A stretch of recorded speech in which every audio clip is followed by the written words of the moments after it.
Jaya Radha Madhava Kunja Bihari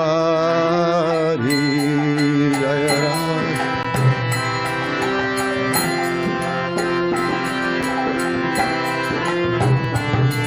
Jaya Radha Madhava Kunja Bihari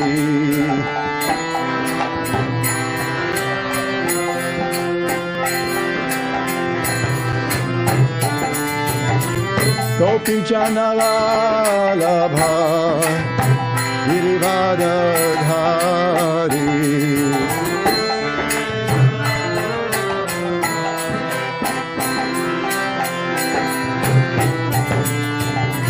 Gopi Janalabha Girivadadhari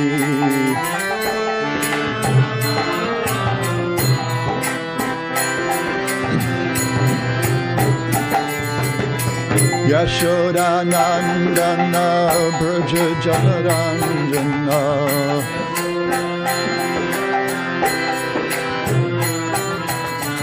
Yashoda Nandana Braja Janaranjana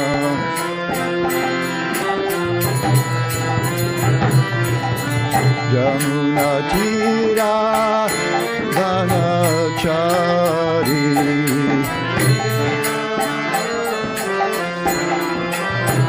Yamuna Tirarana Chari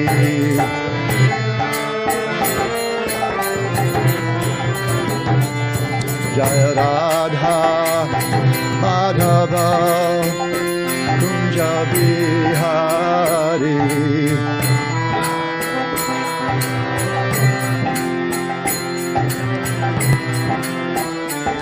Jaya Radha Madhava Kunja Bihari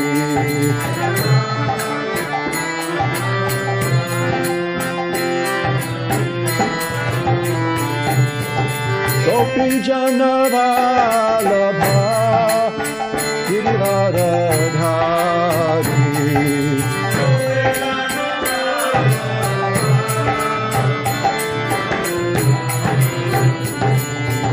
Gopi Janavalabha Girivadadhari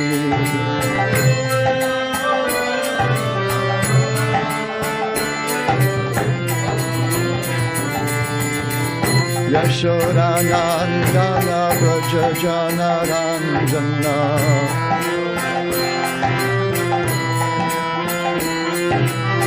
Yashoda Nandana Braja Janaranjana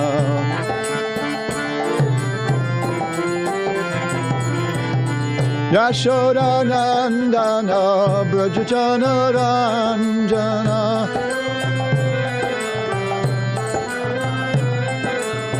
Jamuna Tira Vanachari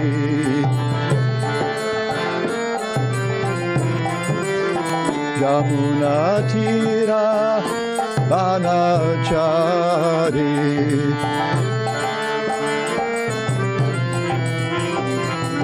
Hare Krishna Hare Krishna Krishna Krishna Hare Hare Hare Rama Hare Rama Rama Hare Hare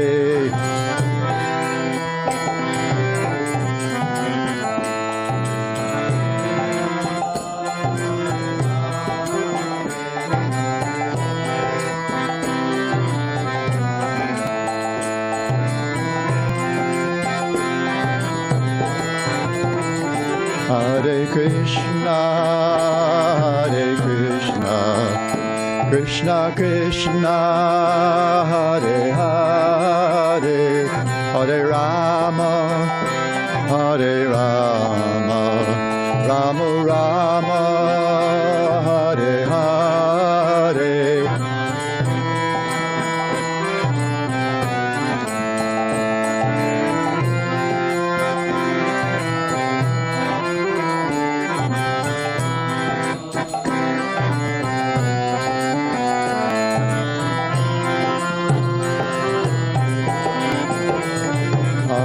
Krishna, Hare Krishna, Krishna Krishna, Hare Hare, Hare Rama, Hare Rama, Rama Rama, Hare Hare.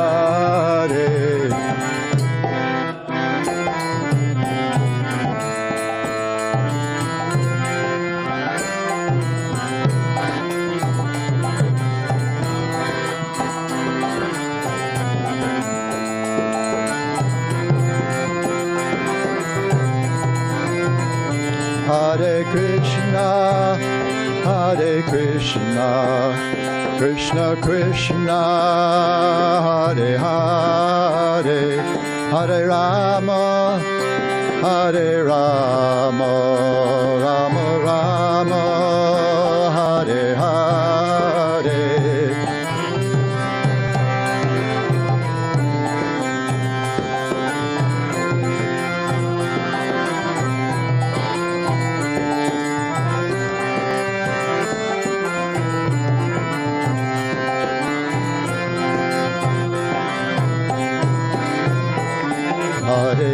Hare Krishna, Krishna Krishna, Hare Hare, Hare Rama, Rama Rama, Hare Hare.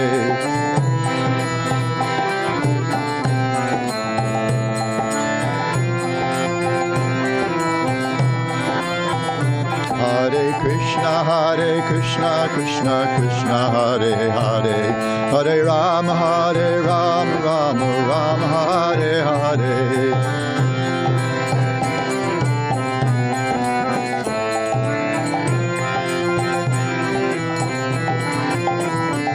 Jaya Prabhupada, Jaya Prabhupada, Jaya Prabhupada, Jaya Prabhupada.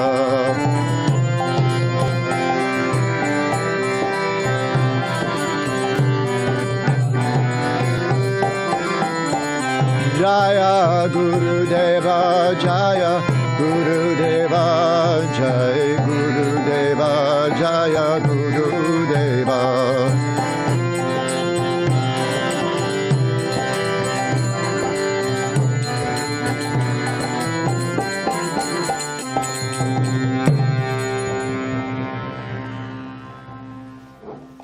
Shri Harinam Sankirtan Ki Jai.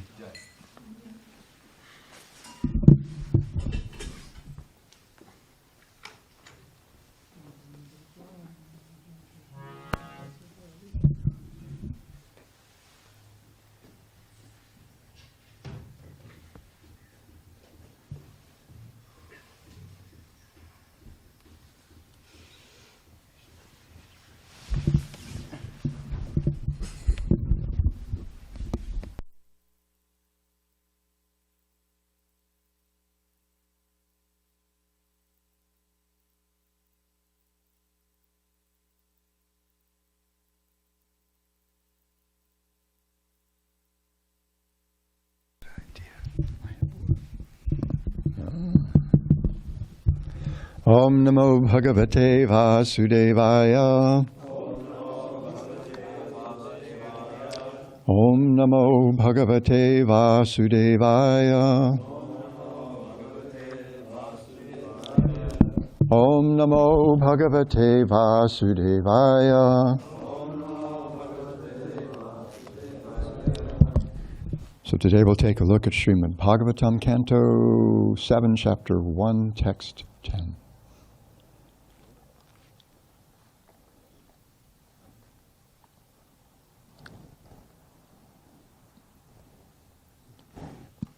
Yada sashrikshu pura atmana paro raja surijati esha pratak swamayaya sattvam vichitrasu rirangsur ishvara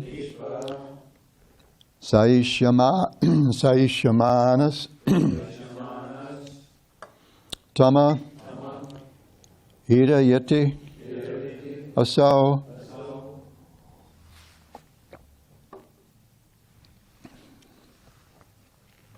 Yadasa sikshu pura atmana paro rajas srijatyesha pratak swamayaya sattvam vichitra surirang surishvara shayishyamanastama irayatyasau yadasi sikshu pura atmana paro rajas srijatyesha pratak swamayaya sattvam vichitra surirang surishvara sayishyamanastama irayatyasau yadasi sikshu pura atmano paro rajas rijatyesha pratak swamayaya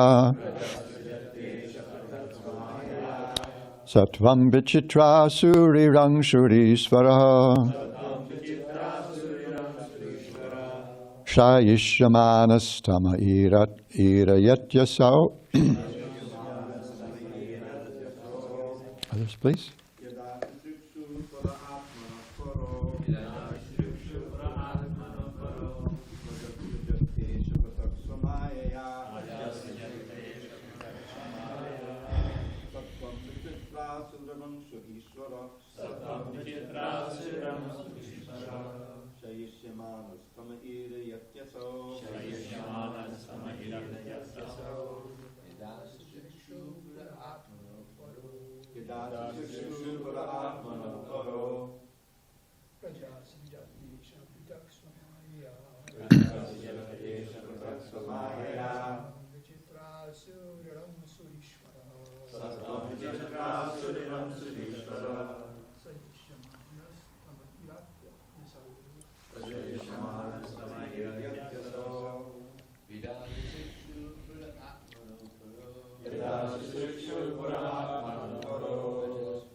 Anyone else?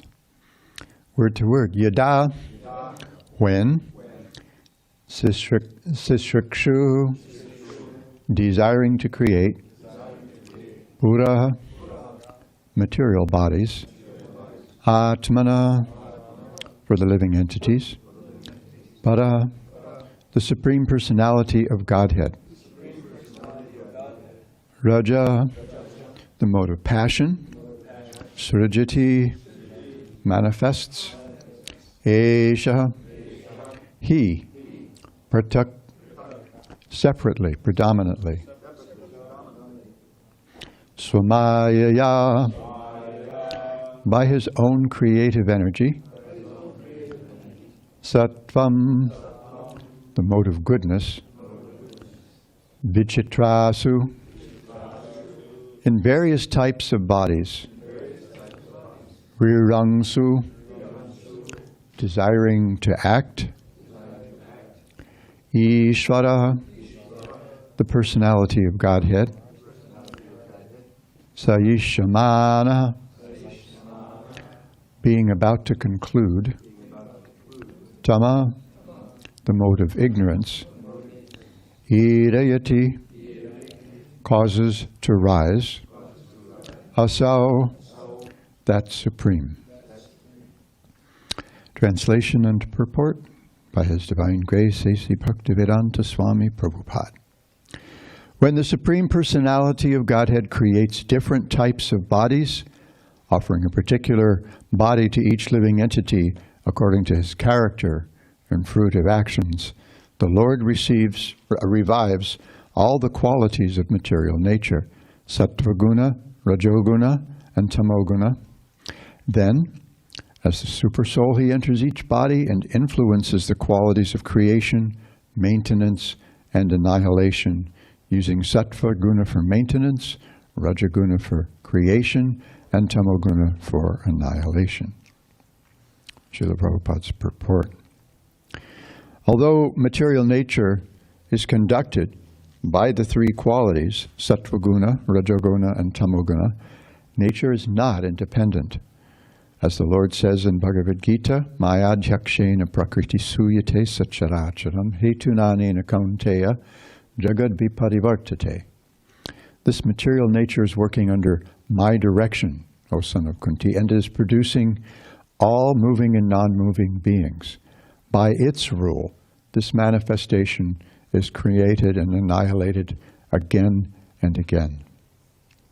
The different changes in the material world take place as actions and reactions of the three gunas. But above the three gunas as their director, above the three gunas is their director, the Supreme Personality of Godhead. In the various types of bodies given to the living entities by the material nature, yantra rudhani mayaya, either sattva-guṇa, rajo-guṇa, or tamo-guṇa is prominent. The body is produced by material nature according to the direction of the Supreme Personality of Godhead. Therefore it is said here, yadasa shikshu pura atmanapara, indicating that the body is certainly created by the Lord. Karmana daivanetrena. According to the karma of the living entity, the body is prepared under the Supreme Lord's supervision. Whether the body is of sattva-guṇa, rajo-guṇa, or tamo-guṇa, everything is done by the direction of the Supreme Lord through the agency of the external energy, pratak-svamayaya. In this way, in different types of bodies, the Lord Ishvara gives direction as Paramatma, and again, to destroy the body, he employs tamo-guṇa. This is the way the living entities receive different types of bodies. Om Ajnana-timirandhasya Jnananjana Shalakaya Chakshurun Militang Yena Tasmai Shri Gurave Namah Mukhaṁ Karoti Vachalam Pangum Langhayate Girim Yatkripātamahang Bande Shri Gurun Dinataranam Shri Chaitanya Manobhishtam Stapitang Yena Bhutale Swayam Rupakada Mahyam Dadati Svapadantikam Nama Om Vishnupadaya Krishna Preshtaya Bhutale Srimate Bhaktivedanta Swaminiti Namine Namaste Saraswati Deve Gauravani Pracharine Nirvishesha Shunyavadi Paschatya Deshatarine Vanchakalpatarubhyascha Kripa Sindhobhya Eva Cha Patitanam Pavanebhyo Vaishnavebhyo Namo Namaha.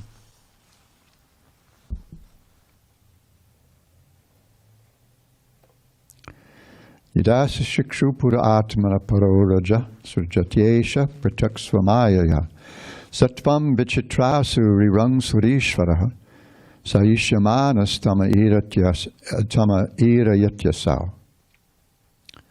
When the Supreme Personality of Godhead creates different types of bodies, offering a particular body to each living entity according to his character and fruitive actions, the Lord revives all the qualities of material nature, sattva-guṇa, rajo-guṇa, and tamo-guṇa.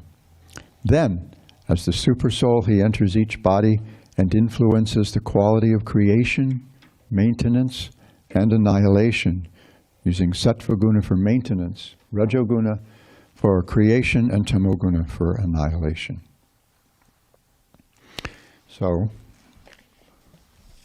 thank goodness this is here, because this is much easier for me to navigate than my little...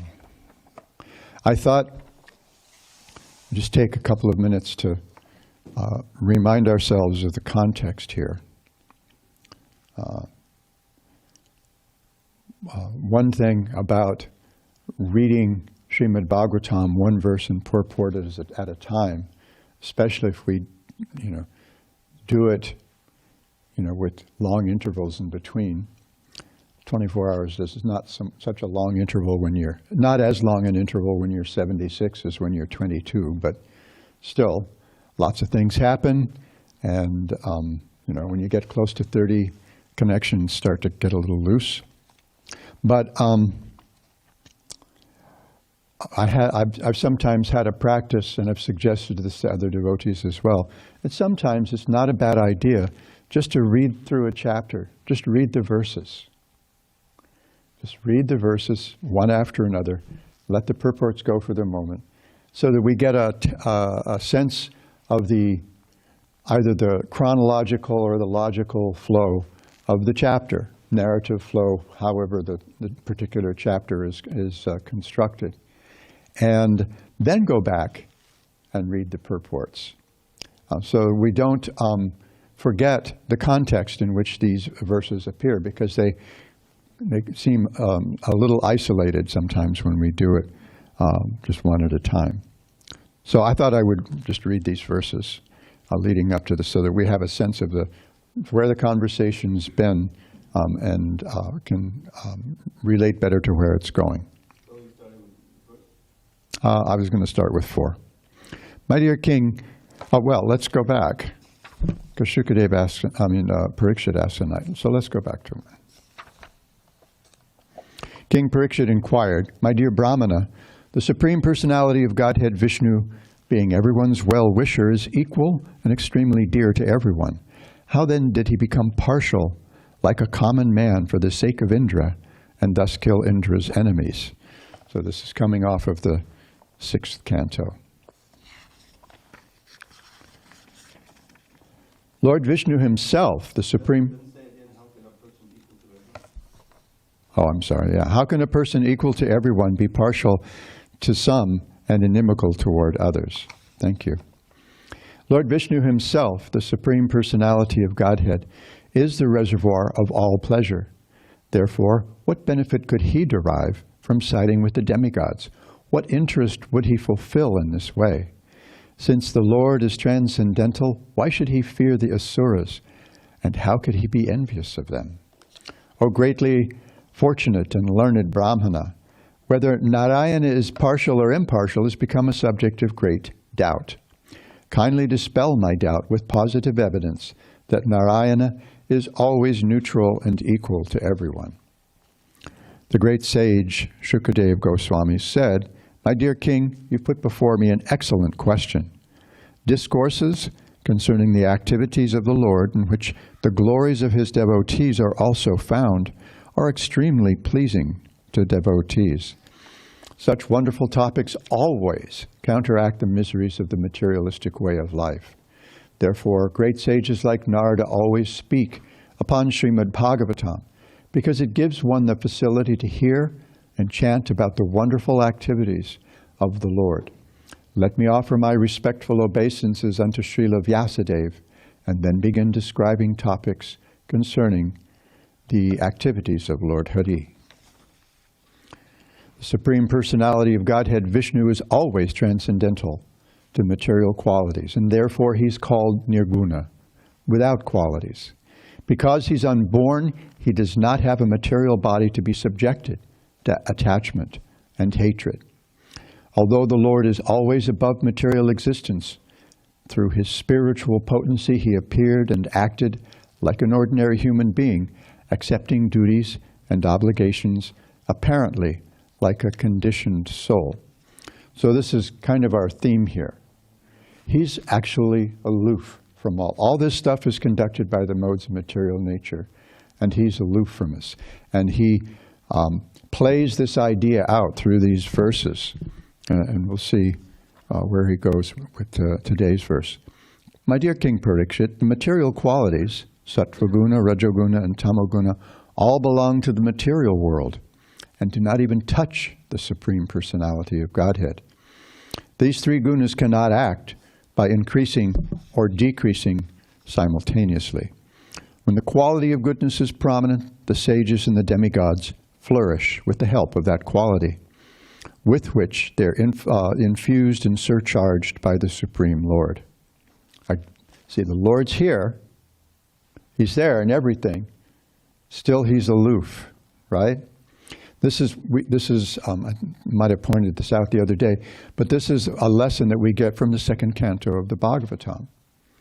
Krishna is everywhere. Everything is Krishna in a sense, because everything's constituted of one or another of Krishna's energies.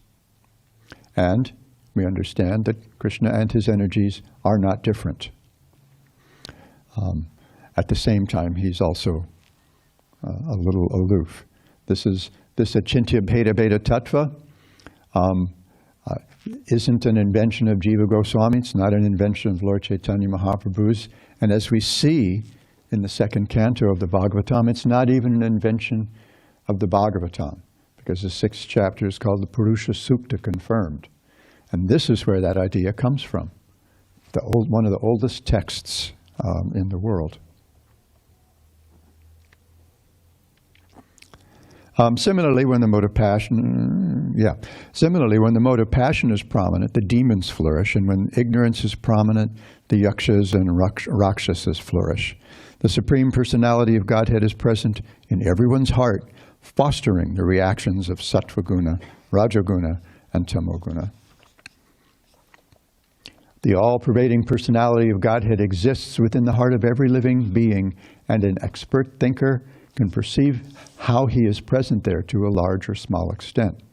Just as one can understand the supply of fire and wood, the water in a water pot, or the sky within a pot, one can understand whether a living entity is a demon or a demigod by understanding that living entity's devotional performances. A thoughtful man can understand how much a person is favored by the Supreme Lord by seeing his actions. In today's, when the Supreme Personality of Godhead creates different types of bodies, offering a particular body to each living entity according to his character and fruitive actions, the Lord revives all the qualities of material nature, sattva-guṇa, rajo-guṇa, and tamo-guṇa. Then as the Supersoul, he enters each body and influences the qualities of creation, maintenance, and annihilation, using sattva-guṇa for maintenance, rajo-guṇa for creation, and tamo-guṇa for annihilation. So, in our material predicament, we find ourselves consumed by thoughts of our suffering and the suffering of others. Sometimes shared a story about when I was driving across the country. I think I was driving from Kansas to North Carolina. I was probably driving through Tennessee, maybe Kentucky and Tennessee when this happened. Sometimes, a lot of the times in the car, I'm an island boy, so any drive over 2.5 hours is a long drive for me. And traveling around the mainland in a car by myself was a real austerity for me. Trying to see if I could spend as much as 8 or 9 hours a day driving without losing my mind. So I'd listen to kirtans, I'd listen to lectures, but sometimes I would listen to NPR. And one show that I was listening to as I was driving was Fresh Air. It's an interview show. And the woman being interviewed was a singer-songwriter named Rhiannon Giddens, and she had written an album full of songs based on slave narratives. And she was sharing us the stories, with us the stories that inspired these songs.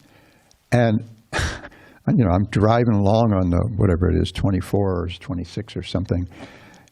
And I'm starting to think about, all these things that we did to these human beings during, those hundreds of years that we kept people enslaved in this country, and all the suffering we inflicted. And then I started thinking about, it didn't just happen here, there, and there, where Ms. Giddens is talking about, but it happened all over the country. The whole American economy benefited from that. And then I started thinking about all the different kinds of suffering going on in the United States over the last 400 years, 450 years in North America. And then I started thinking about all the suffering, and I had to pull over Because then I started thinking, that's just the human beings for, however many, couple millions of years or something like that. And I couldn't deal with it. Because I was thinking, well, all these different creatures, so many creatures suffering, and I thought I had to kind of like breathe and collect myself, and I thought, the only thing is that I really have to become a devotee. And I think I put a kirtan back on because I just couldn't deal with the other stuff. So we think of all this suffering, our suffering, and all the suffering that's going on in the world, and this very sticky question of theodicy comes up. The question of suffering, the question of good and evil. If God is all powerful and all loving, all good, why is there so much suffering in the world? And we're looking for someone to blame. And the natural tendency is to blame the most powerful person in the room, who has control over everything.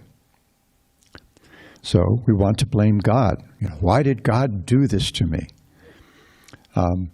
I remember once when one of my daughter's good friends from high school passed away at a very young age, 19, of pneumocystic pneumonia due to AIDS. Really nice guy. He was good friends with my daughter. He would come to the temple. He'd come to the Sunday feast, sometimes bring a friend. It'd be dance. He'd wolf down prasadam. Seemed like a really nice kid. But he contracted AIDS quite young and died as a result of that. And the question was, why did Krishna kill him? Why did Krishna kill Sam? Krishna didn't kill Sam. This horrible disease that we hadn't figured out how to deal with yet killed him. And it happened, however, perhaps because of some careless behavior, perhaps because of an infusion. That's happened a lot. But somehow or other, Krishna didn't kill this young man, and he didn't kill him just because he was gay. That he contracted this disease. These are things that happen to us. And Krishna admits himself in the Bhagavad Gita that the way of karma is very difficult to untangle. Gahana karmanagati, he says. The way of karma is it's mysterious.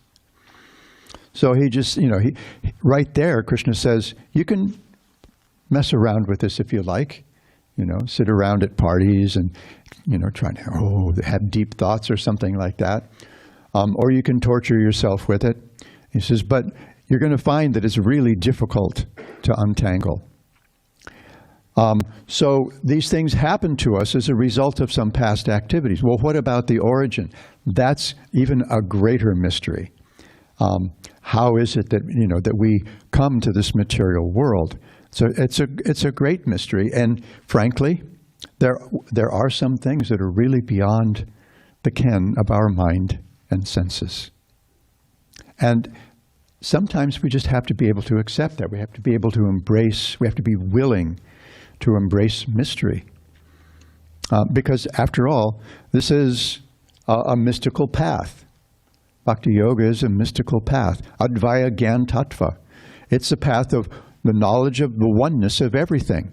And then there's diversity. Krishna is in everything and aloof from everything simultaneously. So Krishna tells us, in the Bhagavad Gita that that everyone is suffering and enjoying as a result of our own past activities. And although he's indirectly directing these things through his different energies, and here, through the modes of material nature, which are an aspect of one of his energies, he says he's not responsible for that. He doesn't assume responsibility for our suffering and our enjoyment. And so we see this throughout the Srimad Bhagavatam. Krishna's there in everything. Just like if you look at the Mahabharata, who's the hero? Who's the most prominent personality in the Mahabharata? It's Krishna. It turns out it's Krishna. Turns out that it's, in a sense, it's all about Krishna. And Still, this is their business, not his. Krishna is exhorting Arjuna to fight, but he's not going to fight himself well, except to exchange love. He'll even break his promise to satisfy his devotee. We're complex human beings. I mean, we're complex creatures. You know, everybody, oh, so-and-so, a real complicated person. Yeah, who's not? You know, if you've lived more than a couple of days, whose life isn't complicated? And then there are the complications from the past lives, even in those couple of days. That's how things are playing out. For example, I was born a couple of months premature, very, very small, and dying. And there were a couple of circumstances that accounted for my making it through my first day. 76 years later, I'm still making trouble. Where did that come from? What did Jesus ask? You know, if a child is born blind, is it his sin or the parent's sin? Right? So there are all these mysteries in the world. And the greatest mystery of all is the Supreme Personality of Godhead, who, on the one hand, is intimately involved in everything, and at the same time, through his inconceivable energies, remains absolutely aloof. And all these things are reconciled in his character. And so I'm going to skip a couple of other verses that I wanted to I want to take a look at a couple of the purport to one of those verses. But I just wanted to, because of the time, I want to fast forward to this great mystery that is the Supreme Personality of Godhead. And in his book, The Chaitanya Vaishnava Vedanta of Jiva Goswami, Radhika Ramana Prabhu, this is a book that was based on his PhD dissertation at the University of Oxford. And so he's exploring Jiva Goswami's theology, Jiva Goswami's presentation of Lord Chaitanya Mahaprabhu's theology. So he points out that when we may, in Indian society, Hindu society, you may use Bhagavan to refer to sometimes any great personality, any prominent personality, any powerful personality. Still, he says, Jiva Goswami shows us that Lord Chaitanya Mahaprabhu and the Srimad Bhagavatam use the word in a very specific way. And so he, at the end of his Bhagavat Sandarbha, Jiva Goswami, toward the end, one of the last sections, one of the last Anuchetas, Jiva Goswami presents a definition of Bhagavan. And Radhika Raman points out that the location and the comprehensive nature of this definition indicates that it functions as a summary statement of the entire Bhagavat Sandarbha. So here it is. Buckle up. This is Radhika Raman's definition. Bhanu Swami's definition is a little different. I like Radhika Raman's because he keeps the structure as Jiva Goswami presents this all in one sentence in the Bhagavat Sandarbha. So Radhika Raman keeps that. Bhanu Swami breaks it up, I think, for readability, comprehensibility, but it's so, I find some power in this one sentence presentation. He who is the very form of existence, consciousness, and bliss, Satchidananda, who possesses inconceivable, multifarious, and unlimited energies that are of his own nature. They come from him, right? Who is an ocean of unlimited, mutually contradictory qualities, such that in him, both the attribute and the possessor of the attributes, the lack of differences and varieties of differences, formlessness and form, pervasiveness and centrality, come on, are all true. These are mutually exclusive categories. But in Bhagavan, they become fused in a sense. They're all reconciled. Jiva Goswami in his Gopal Champu describes Vrindavan as that place where all differences are reconciled. All contradictions are reconciled. Whose beautiful form is distinct from both gross and subtle entities, self-luminous and, again, consisting entirely of his own nature. I've got a note here. What was my note? Oh, just so I could find this.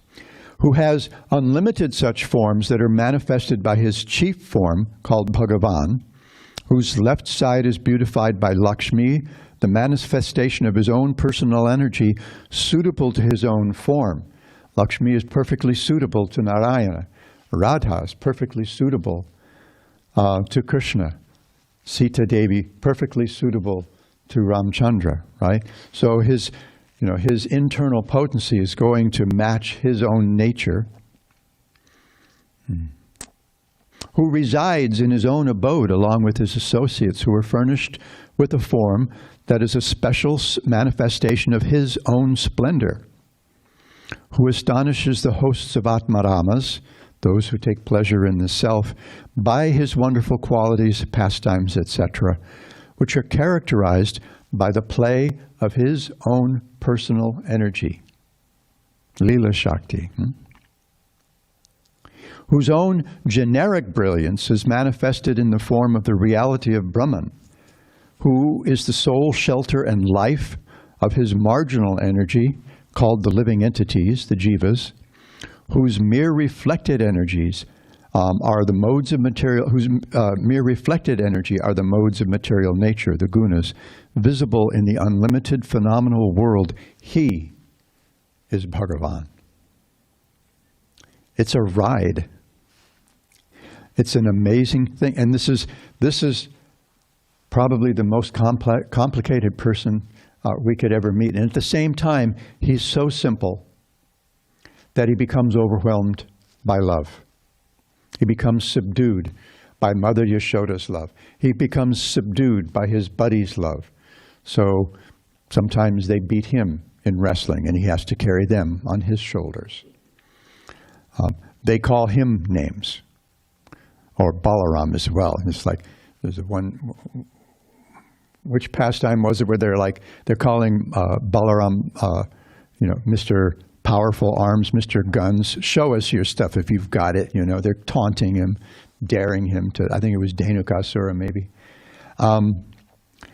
and becomes completely subdued by Radha's love and absolutely bewildered. So bewildered by the gopis' love that he tells them, even though he tells us in the Gita, ye yata mam prapadyante, tangs tataiva bhajamiham, that I respond according to the manner and degree of someone's surrender, of their approach to me. He tells the gopis at the end of the Ras Leela, this just blew my mind. You all are so dedicated, so surrendered. Your love is so overwhelming that there's no way I can repay it. You'll have to be satisfied with that love as your reward. And then further, he decides that he's got to experience that himself, especially when he's confronted with the intensity of Radha's love. He says, well, I'm supposed to be Rasa Raj. I'm supposed to be the king of all varieties of love, Akila Rasamrita Murti. But I don't understand what she's experiencing, but I want some of that. So he has to come as Chaitanya Mahaprabhu to experience that and to make others devotees of the gopis, which is his attempt to repay them. I think he explains this when he meets with them at the battlefield of Kurukshetra. This is kind of in the subtext. So he's a great mystery, and that's what Shukadeva Goswami is explaining to King Parikshit. We can't impose our own ideas that are formulated by our feeble brains, by our very limited minds on that personality, because he's so complex, he's so great. He encompasses everything. He is everything. And if we think we can put him in the grasp of our fist, this is the problem Prabhupada had with the scientists. It wasn't with science per se, as much as it was with scientism. the idea that the only things really worth knowing are the things that we can understand, that we can grasp with our senses and our mind. But there is a whole world that is adhokshaja, that's inherently beyond the grasp of the senses and the mind. And so if we allow these topics to blow our minds, then we may be, we may be able to, as Krishna says in the 9th chapter of the Gita, we may be able to actually understand the transcendental nature of his appearance and his activities, and thereby actually go to him. Okay, I've done it again. I'll stop here. Any comments or questions, discussion?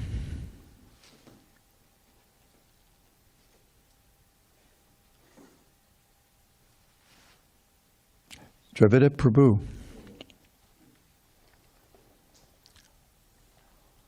I'm sure you're aware, and many devotees are aware, there was an ongoing debate back in it really came to a head in the mid-90s, called the fall of the jiva question. Most devotees think, well, Prabhupada says a million times, go back home, back to Godhead, right? So he was clearly on the fall side. But there was all of this other influence coming in from other readings of our Shastras that, no, anadi karma, anadi, no beginning, no beginning, no beginning. So this issue directly pertains to that, because if we didn't fall, we've always been here. What did we do? We drew the short straw. I mean, what if there's no reason behind why we're here and we're suffering all birth and death, and then there's all of those majority of living entities who are in the spiritual world, never come down. It seems like it's exactly that Krishna's partial. Well, we need a certain number of living entities in the material world, so this is it, you're it.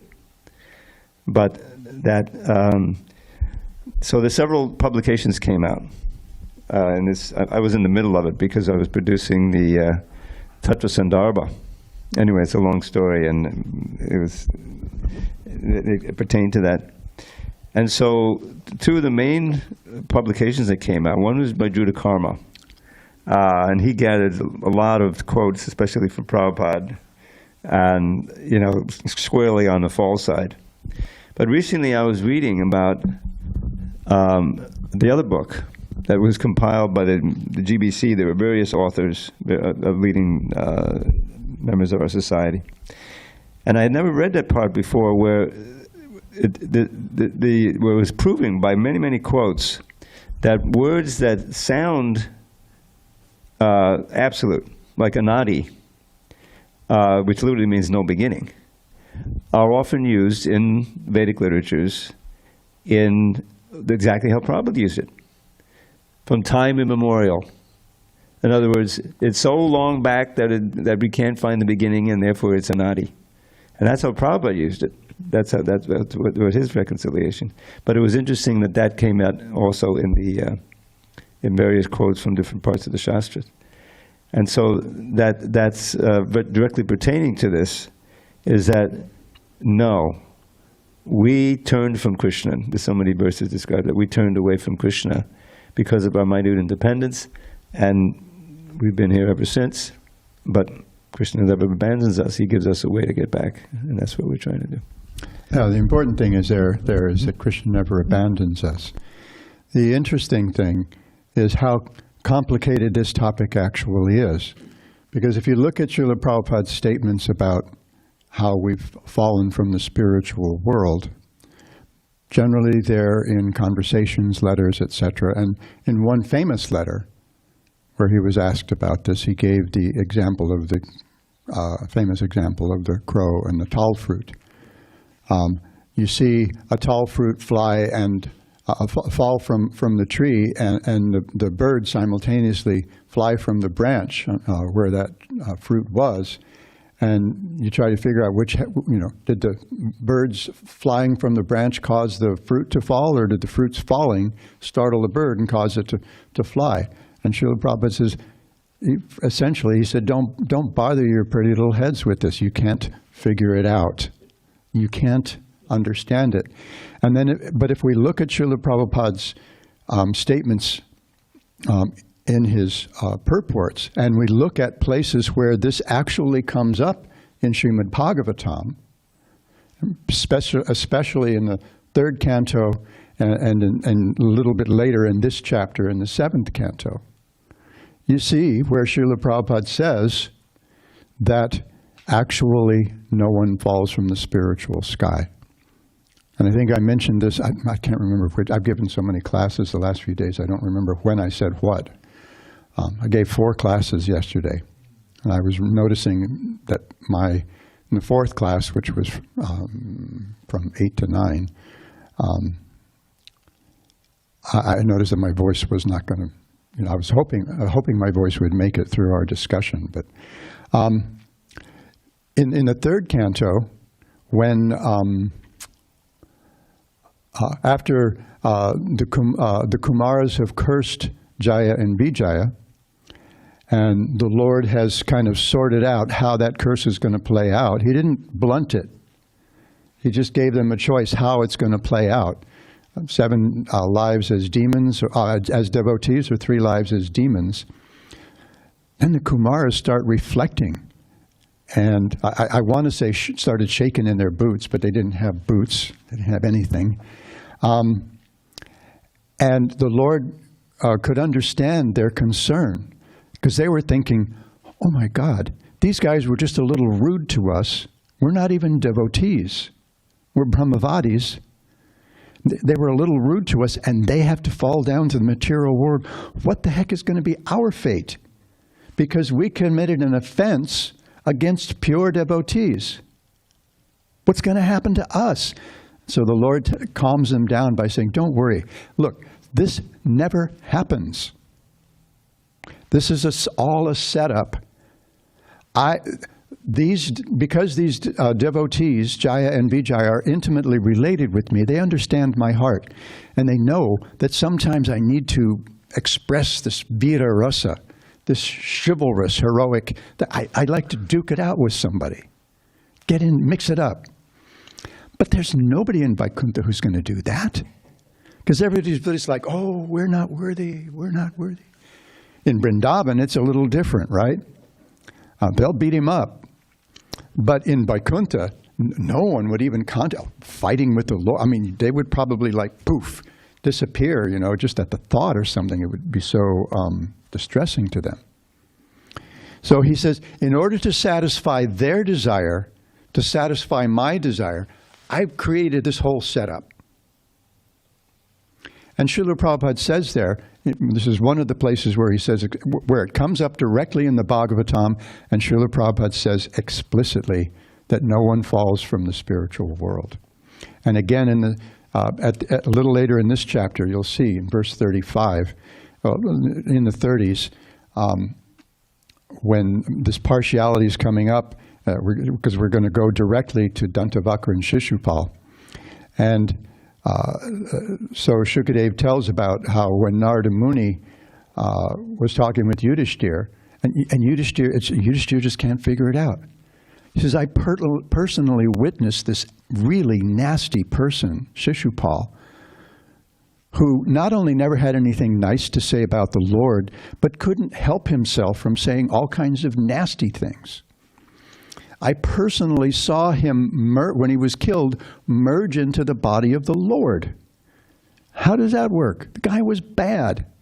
And he attained something that even the greatest transcendentalists can't attain. And same thing with Dantavakra. And Narada Muni says, well, here's the thing about those cousins of yours, Dantavakra and Shishupal. They used to live personally with the Supreme Lord in Vaikuntha Loka. And Yudhishthira is dumbfounded. Wait, that's impossible. That's the word he uses. It's impossible. It's not possible because their bodies there are created. They're constituted of spiritual substance. Chidanandamoy. So how is that possible? And so that gives Shukadeva the opportunity there to set everything up for the Nrsimha Leela. And in his purport to text 35, at the end of the first paragraph of that purport, in that first paragraph of that purport, Srila Prabhupada explains, this is a special Leela. This is a special Leela, all set up by the Lord, for a particular purpose. And at the end of that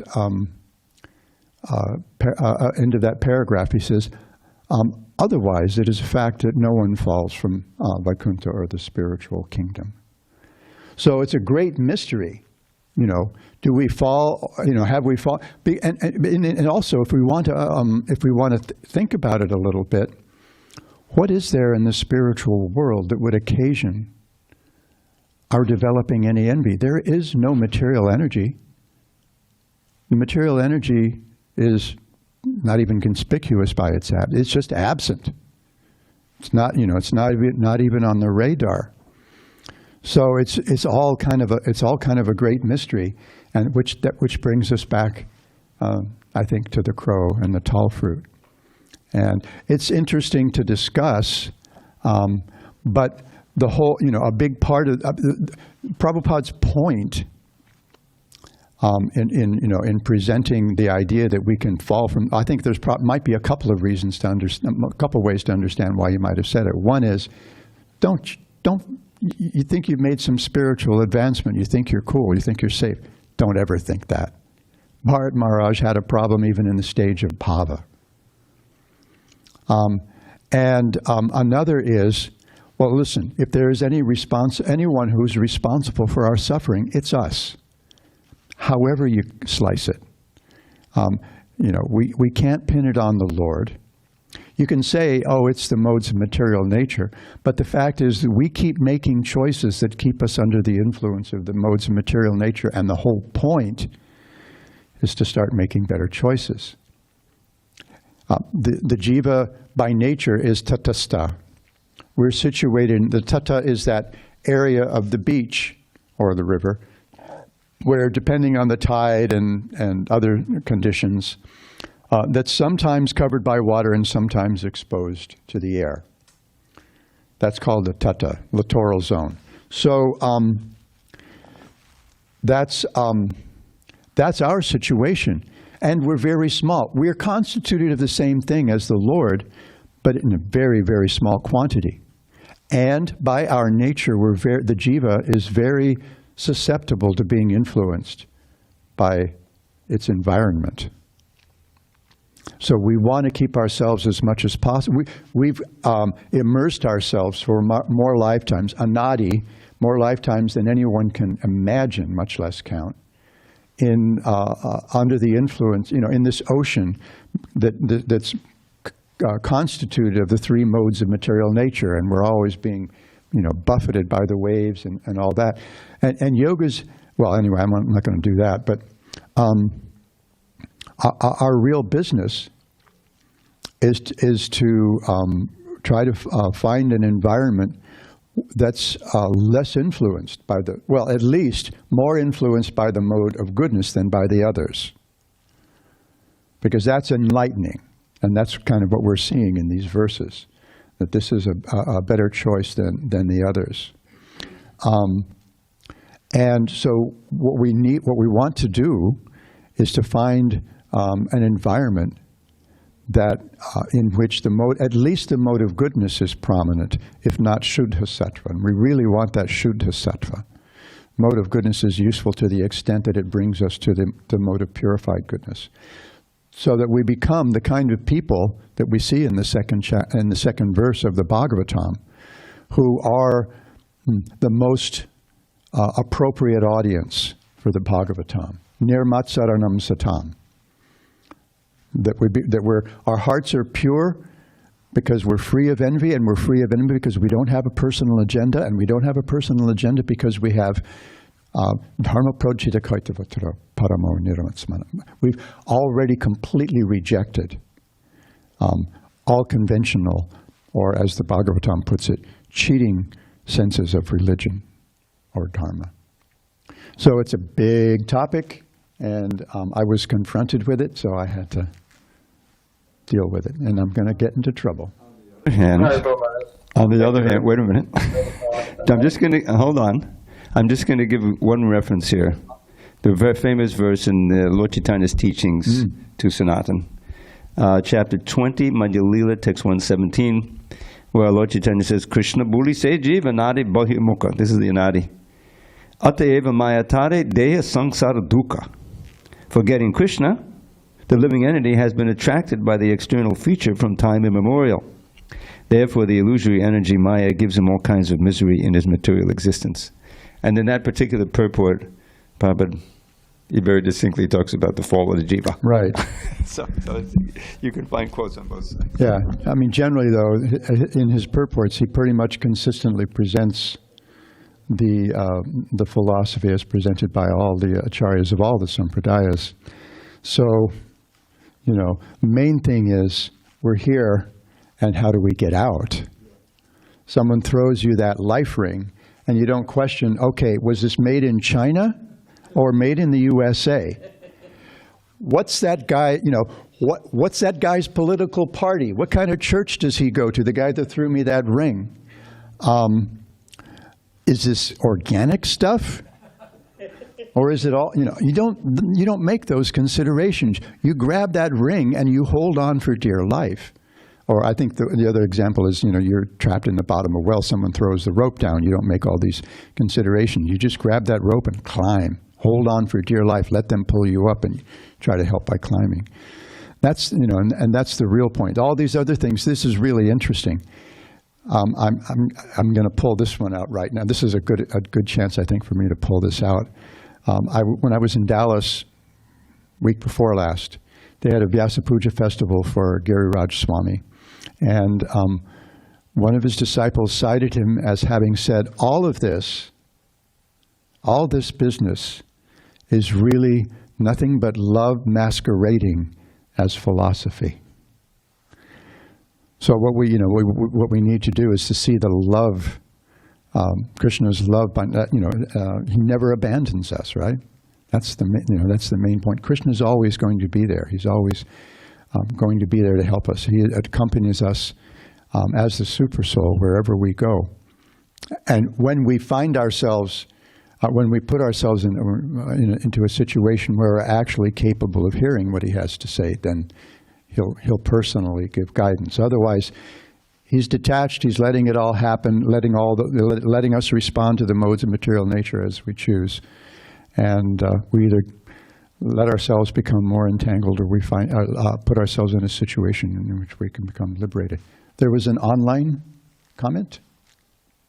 Haribo, yes, Maharaj, thank you. Hare Krishna, please set my obeisances. I'll verse to Srila Prabhupada. This is Maitreya. Oh, Maitreya, Haribo. I really appreciate your point about when Prabhupada told the story, the logic, the crow and tall fruit logic. The point of that is that this ontology, this ontological question about our ultimate source is, as you said, interesting. But you don't make spiritual advancement by perseverating over this point.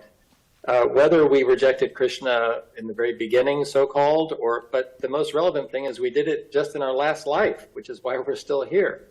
So the most relevant point is don't make the same mistake, turn to Krishna. You know, whether the crow caused the fruit to fall or the fruit startled the crow, it doesn't matter. The point here is that we're conditioned and we have a problem and we need to get out. I love your example of the line being thrown. You just grab it and hold on. And everything else will be revealed at some point. But perseverating over this to the extent of chanting and engaging in blissful kirtan is just a waste of time. And anyone who's read the Jaiva Dharma or the Satsandarbhas of Jiva Goswami will read some very surprising topics concerning this question. But again, I like your point that let's just make the right choices and become Krishna conscious. Everything else will be taken care of. Hare Krishna. Yeah, thank you. Anything else before I get into more trouble? Yes, sir.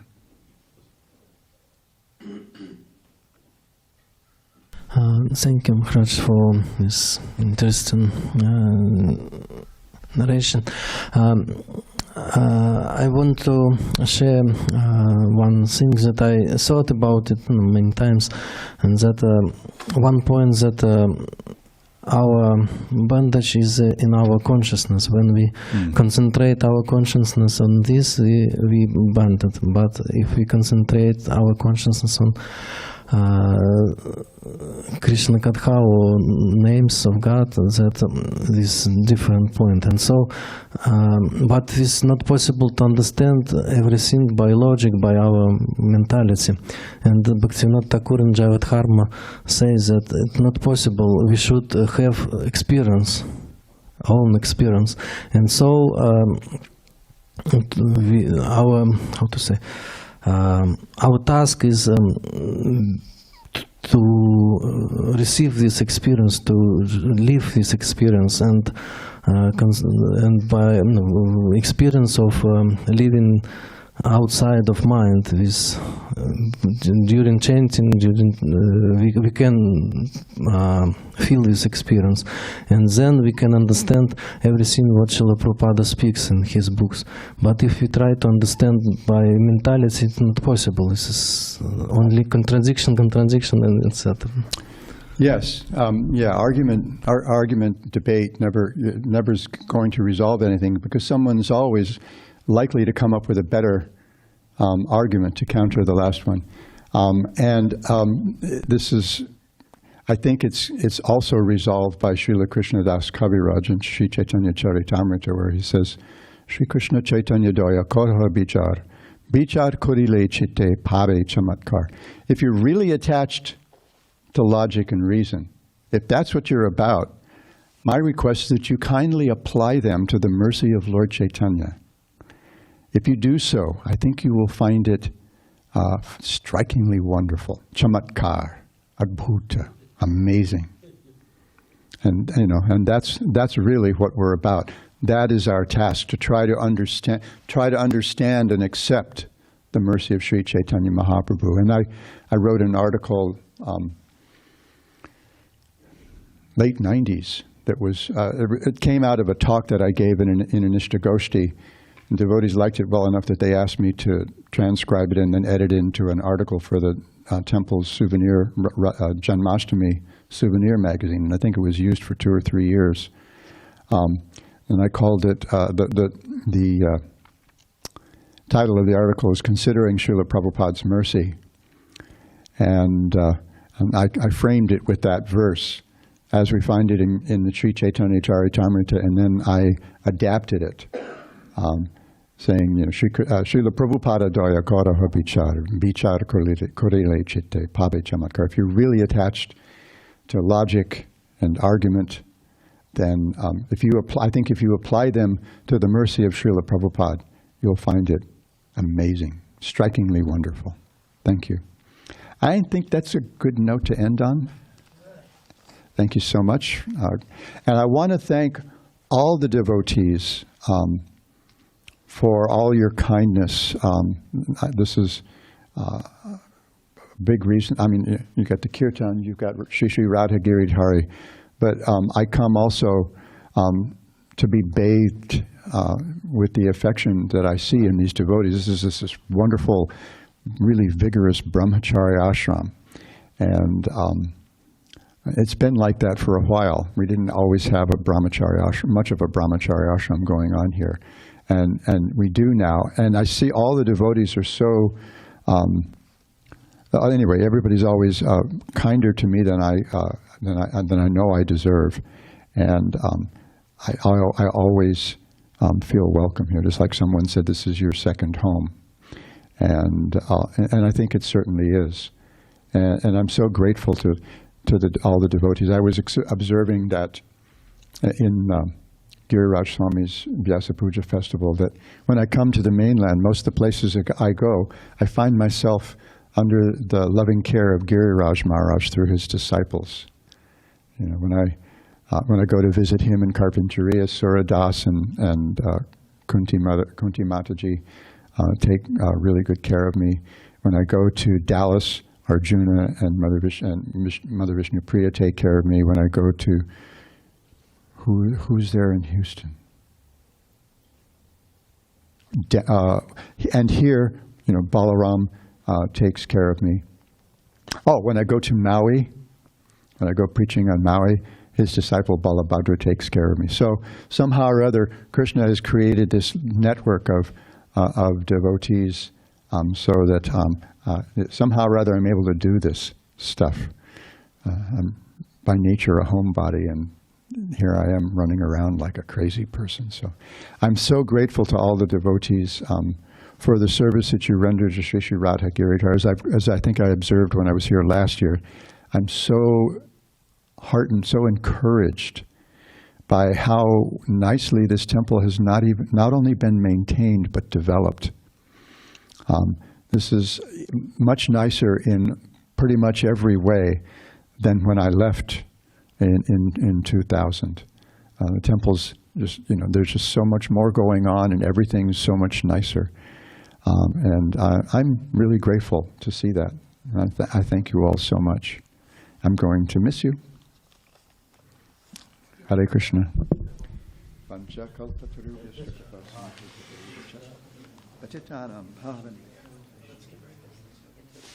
Ashram Maharaj ki jai.